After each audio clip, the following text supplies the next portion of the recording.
श्री शिव नमस्तुभ्यम हर हर महादेव। देखिए, रविवार का विशेष दिन आ गया है और ये दिन समर्पित होता है भगवान सूर्य नारायण देव को।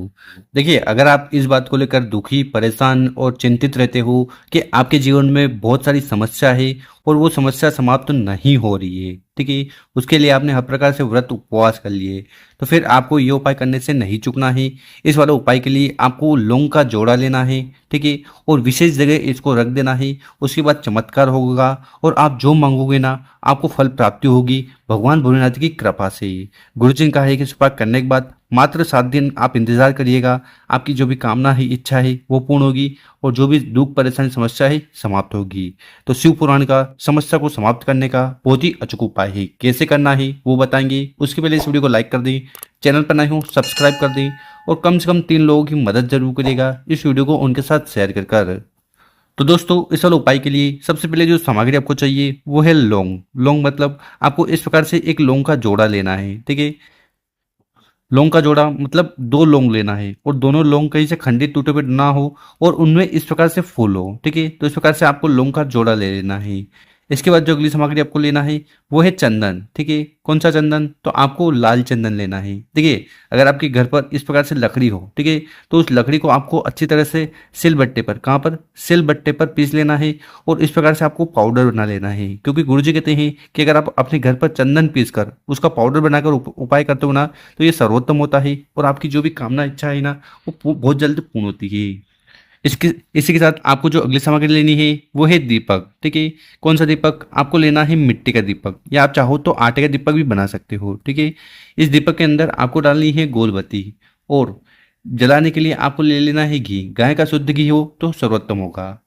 और आखिरी में आपको इस प्रकार से तांबे का लोटा लेना है और उस तांबे के लोटे में आपको अपने घर से, अपने किचन से शुद्ध जल भर लेना है और आगे जो भी सामग्री बताई है उनको लेकर चले जाना है शिव मंदिर, ठीक है। विशेषकर ये उपाय आप सुबह भी कर सकते हो और समय मिले तो शाम को भी कर सकते हो, ठीक। और शिव मंदिर के अंदर जाने से पहले, क्या बोला हमने? शिव मंदिर के अंदर जाने से पहले आपको उपाय करना है। कैसे? ये जो दीपक है ना, इससे।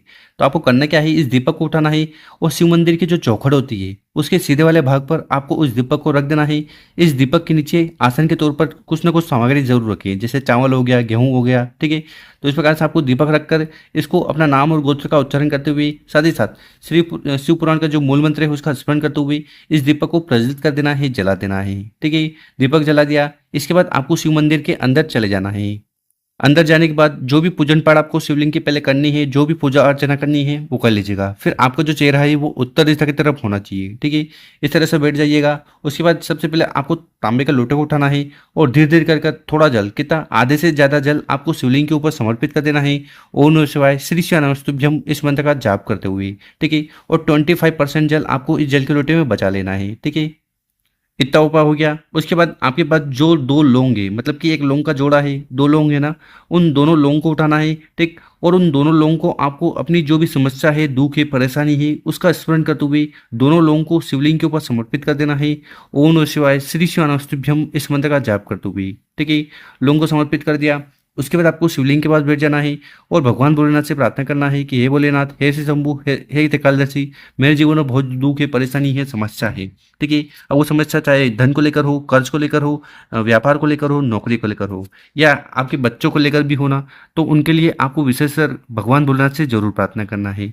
इस उपाय करने के बाद हर प्रकार की जो दुख, परेशानी, समस्या है ना, वो समाप्त होगी। साथ ही साथ इतना उपाय हो गया। इसके बाद क्या करना है कि जो 2 लौंग आपने शिवलिंग के ऊपर समर्पित किए थे उन दोनों लौंग को उठा लेना है। उठाने के बाद आपके पास जो जल का लोटा है जिसमें आपने जल बचाया था, उस जल के लोटे में दोनों लौंग को डाल देना है। साथ ही साथ जो लाल चंदन हमने आगे बताया था, उस लाल चंदन को भी इस जल के लोटे में डाल देना है। तो इस प्रकार से आपको फिर से ये जल का लोटा तैयार कर लेना और इस जल के लोटे को लेकर आपको चले जाना है बेलपत्र के पेड़ के नीचे। आपके घर के आसपास, मंदिर के आसपास बेलपत्र का पेड़ है, वहां पर चले जाना है, ठीक है। और वहां पर जाकर क्या करना है, उस जल के लोटे को उठाना है और पूरा पूरा जल, ठीक है, जितना भी जल उस जल के लोटे में है उसको आपको समर्पित कर देना है। ओम नमः शिवाय, श्री शिव नमस्तुभ्यम इस मंत्र का जाप करते हुए और यहाँ पर खड़े होकर आपके जीवन में जो भी दुख, परेशानी, समस्या है जिसके लिए आपने भगवान भोलेनाथ से प्रार्थना करी थी, वो समस्या आपको यहाँ पर एक बार और कह देनी है। तो इस प्रकार से आपको विशेषकर उपाय करना है। इस उपाय करने के बाद जीवन के सारे दुख, परेशानी, समस्या समाप्त होगी। आपके जो कार्य अटक रहे हैं वो बनने लगेंगे और किसी भी प्रकार की जो कामना है ना, वो भी पूर्ण होगी। तो कामना पूर्ति के लिए, जीवन में आ रही दुख, परेशानी, समस्या को समाप्त करने के लिए बहुत ही अचूक उपाय है, तो कर जरूर देखिएगा। और मेरे प्यारे दोस्तों, अगर आपको वीडियो अच्छी लगी हो तो इस वीडियो को 5 लोगों के साथ व्हाट्सएप पर, इंस्टाग्राम पर या फेसबुक पर जरूर शेयर करिए। ओम नमः शिवाय, जय श्री महाकाल। मिलते हैं हम आपसे एक और नई वीडियो में।